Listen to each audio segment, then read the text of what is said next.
Hey guys, I don't know if I'm blinding you here. Just trying to light it up. I'm sitting in the wagon here. It's about 10:30 at night. Just finished up some wiring on the inside, and I got the ACES jackpot ECU wired up in the glove box here. So I wanted to show you guys. Let me turn this around. All right, so let's see.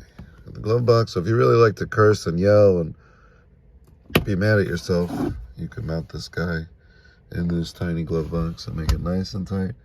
I got it mounted on the rubber feet that it comes with there, and got the grommet in the back, the harness coming through with the can connection for the dash.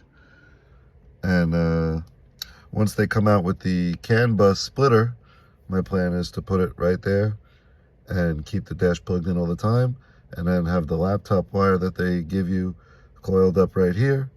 And anytime I need to plug the laptop in, I'll just yank out that wire out of the glove box, plug it right in the laptop, and not have to disconnect anything, reconnect anything. And it's right there, easy access.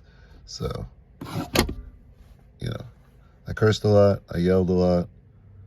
It was very annoying to fit that in there because this box is so small, but you know, she's in. So we'll give it some key action.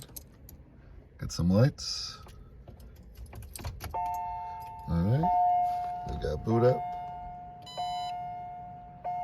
Now my intake's not plugged in, so some of the sensors aren't gonna read anything because they're not active. Yeah, keep beeping away. I don't know what that is. And that's it. So,